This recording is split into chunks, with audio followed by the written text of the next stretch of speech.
Today, we're diving deep into the story of Yella, the world's most dangerous DJ. I'll take you through his journey, breaking down his role in N.W.A, his success in the adult industry, to becoming homeless. We'll look at how he became the first DJ on the West Coast to learn how to scratch, and how his first group with Dr. Dre paved the way for what would later become N.W.A. We'll explore his longtime friendship with Eazy-E, from meeting him while selling clothes out of his trunk, to being the only member present at his funeral, and later dedicating a tribute album to his late friend, where you can hear him rap for the very first time to help raise money for Eazy's 9 kids to go to college. This is an independent episode tied directly to our animated docuseries, N.W.A Origins, and it's part of a collection of standalone bonus episodes highlighting the overlooked key figures who played a role in the group's rise. DJ Yella was born Antoine Carabee in 1961, right in the heart of Compton. He would later be the oldest member of N.W.A, being 4 years older than Eazy-E and Dr. Dre, and 8 years older than Ice Cube and Ren. He grew up in a crowded home surrounded by 8 brothers and sisters, all from the same parents. When he was just 4 years old, his parents divorced. Yella's mother moved the family into a small 3-bedroom house where all 9 kids crowded together, stacking into bunk beds. As Yella once recalled, he never had anything new of his own. His mother worked as a nurse, doing everything she could to provide, but raising 9 children alone was a constant struggle. By the age of 12, Yella was already working, making $1 an hour just to buy his own lunch and clothes for school. He loved sports, but his true passion was baseball. Yella played for 5 years straight, from Little League all the way through high school. Bicycles were another obsession. He loved customizing them with speakers and show lights. But tragedy struck when Yella was only 13. One night, at 1:30 in the morning while lying in bed, he heard a gun that took the life of his older brother. That moment haunted him deeply. From then on, he admitted he was afraid of the dark. In the 7th grade, Yella got his first taste of DJing, playing music at his brother's wedding. He wasn't a real DJ yet, but it lit a spark. By the time he reached 11th grade, Yella had taught himself how to play the drums. No lessons, no formal training, just watching his older brothers practice in the garage. His natural talent was undeniable, and soon he became the lead drummer for the Compton High School marching band. The first rap record Yella ever bought was from the Sugar Hill Gang. That single opened the door to a whole new world. By the late 70s, he was spinning at house parties around Compton, performing under the name Master Rocker. At first, it was just for fun, but after graduating high school, he started taking DJing seriously. As mentioned in earlier parts of this docuseries, in 1979, Lonzo opened his club, Eve After Dark, and formed a DJ crew called the Wreckin crew. He started looking out for talent for his new crew when a young DJ known as Master Rocker showed up at his door. After showing his skills to Lonzo and the unknown DJ, an associate of Lonzo, he got hired. The Wreckin crew performed at the club and at events all across the city.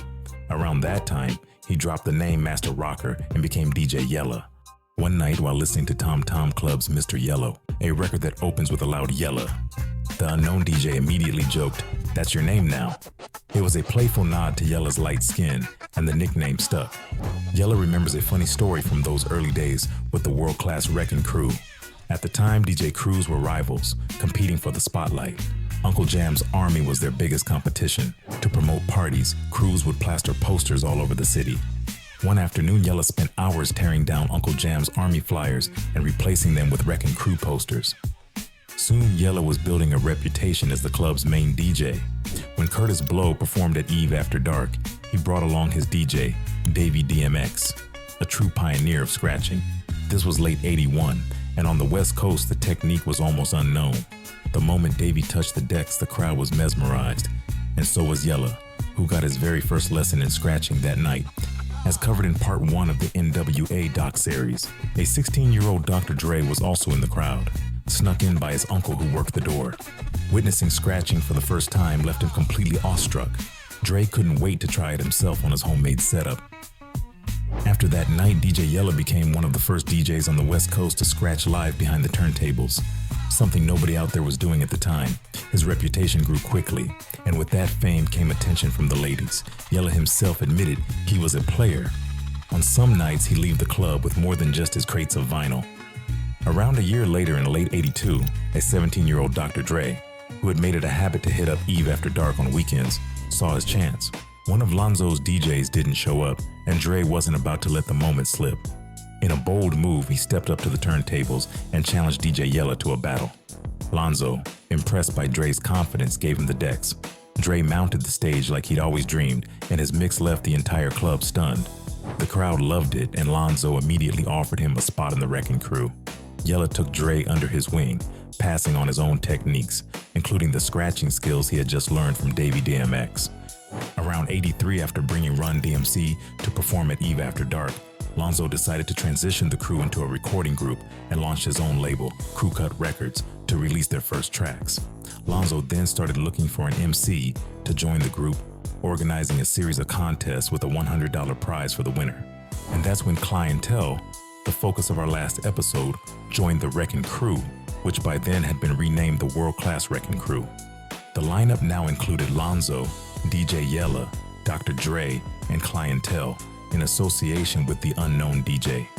Their first single, Slice, spearheaded by DJ Yella, didn't make huge waves, but it was a learning experience, their first taste of making a record. Around the same time, DJ Yella, Clientele, and Dr. Dre started doing Saturday night mixes for Greg Mack on 1580 K-Day. The station had just parted ways with Roger Clayton and Uncle Jam's Army, so they were looking for new talent. Those Saturday night spots evolved into a daily segment called The Traffic Jam, giving the world-class Wreckin crew massive exposure. Then came the time to release their second single, Surgery. It was the first track where you could hear Dr. Dre rap. Surgery became the group's first local hit, selling around 50,000 copies. By the time the Wreckin crew's third single dropped, they were becoming household names, even touring out of state. Juice landed them a spot on the TV show Dance Fever, giving the group national recognition.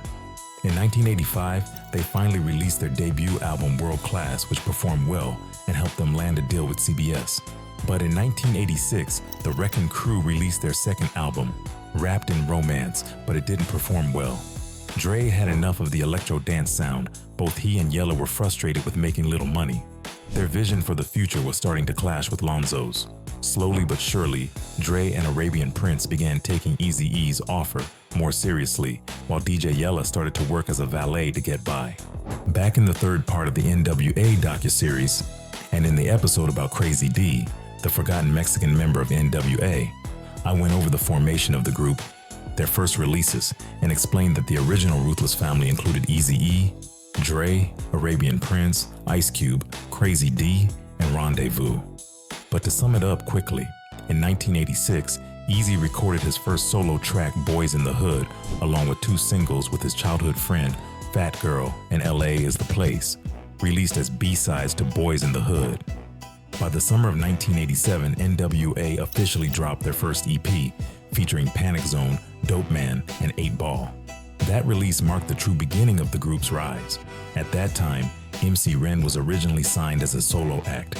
Yella wasn't in the group yet, and the DOC was still living in Texas. As 1987 came to a close, Dre reunited with Lonzo and the world-class Wreckin crew one last time to record Turn Off the Lights. During that session, he met Michelet and also asked Yella to join his new group. Their chemistry as producers had already been proven during the Wreckin crew days. As Yella recalls, they were like Batman and Robin. Yella, who was working as a valet at the time, accepted immediately. He had already met Eazy-E once before, back when Dre brought Eazy over to Lonzo's place. Yella even had a side hustle back then, selling guest clothes, and ended up selling some to Eazy that day. DJ Yella recently shared a little-known story about who came up with the now infamous name N.W.A. The origin has always been debated. Dre and Eazy were at Arabian Prince's house when the name was first discussed, and for years the public believed it was Eazy who coined it. But Yella recently revealed it was actually Yomo, from the group Yomo and Malky, who came up with the name. Yomo and Malky were part of N.W.A.'s entourage, and Yella later produced their debut album on Ruthless Records. The group first started working on J.J. Fad's hit single, Supersonic, a track originally produced by Arabian Prince, which Eazy-E had just brought back the rights. They reworked the song, with Dre and Yella co-producing alongside Arabian Prince, and recorded an entire album of the same name, released in 1988. It became Ruthless Records' first gold record, helping to finance N.W.A. and Eazy-E's first album. Then came time to record Eazy-E's solo debut, Eazy-Duz-It. Around that same period, MC Ren officially joined the group. the DOC arrived from Texas, and both Arabian Prince and Crazy D stepped away. Eazy-E's debut album, Eazy-Duz-It, was released in late 1988 and went on to sell 2.5 million copies. Following the album's release, they immediately got to work on N.W.A's debut album, Straight Outta Compton, which was released only a couple of months after and went gold in just 4 weeks. It went on to sell over 3 million copies. Yella recalls one time when Eazy-E called him up to hang out. They drove to a car shop and Eazy stopped in front of a Suzuki Sidekick. He asked Yella if he liked it, and when Yella said yes, Eazy told him to pick one. Shocked, Yella chose a green one, and Eazy paid cash on the spot. Yella also recalls a funny memory when Eazy-E came down to the studio after he finished working on Yomo and Malky's album in the early 90s. He gave Yella a $90,000 check. As told in the previous part of the docuseries, Eazy loved pranking people, and by the time Yella went to the bank to deposit it, the lady looked at him funny and refused the check. Yella started bugging out before the lady asked him if he knew the person who signed it. That's when he looked down and saw Eazy had written the name Mickey Mouse instead. Around that same time in 1988, Dre moved out of his aunt's house and stayed with Yella for about a year. Later, the DOC crashed on Yella's couch too. That was during the recording of Straight Outta Compton and the DOC's debut album, before the group hit the road. In 1989, N.W.A toured across 40 cities. At the start, none of them had signed contracts except for Eazy. By the time they reached San Diego, Jerry Heller showed up with contracts and a $75,000 check. For Yella, it was the first time he had ever seen that kind of money.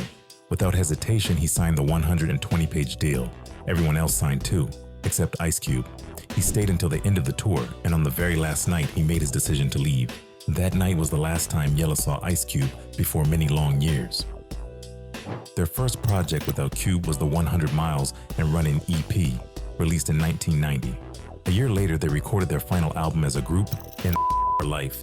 It was an immediate success, going gold and hitting #1 on Billboard. And here's a little-known story. Yella revealed he was the reason behind the backward lettering of the album title. Back in 1989, while on tour, he scribbled the word on paper. Cube saw its reflection in the bus window, thought it looked dope backward, and the idea stuck. But during the recording process, tensions grew. Dre felt he wasn't getting a fair share of the revenues. By 1991, he made the decision to leave. One morning, around 8:30, Dre called Yella and told him he was walking away from the group. He asked Yella to come with him, but Yella chose to stay. Soon after, Dre left with the DOC to launch Death Row Records with Suge Knight. Despite the beefs, Ice Cube against Ruthless and Death Row against Ruthless, Yella stayed as neutral as he could. He even admitted he thought Cube's diss track No Vaseline was fair play. Yella kept working on projects for Ruthless as a producer and mixer, but by then, his lifestyle was catching up with him. He was spending 6-figure checks on yachts, properties, Rolex watches, and more than 30 cars. Even with money still coming in, financing that lifestyle became difficult. Eventually, Yella turned to a side hustle, one we'll get back to shortly. Then, on March 26, 1995, tragedy struck. Eazy-E passed away, and as many fans know, Yella was the only member of N.W.A who showed up at his funeral. Lil Eazy-E, who was only about 10 years old at the time, recalled that during the funeral, Yella handed him the shovel to bury his father. To this day, Yella says he has never spoken with the other members about why they weren't there. For him, that exact moment marked the end of his passion for music. About a year later, Eazy's widow, now in charge of Ruthless Records, asked him to produce a posthumous album of unreleased tracks.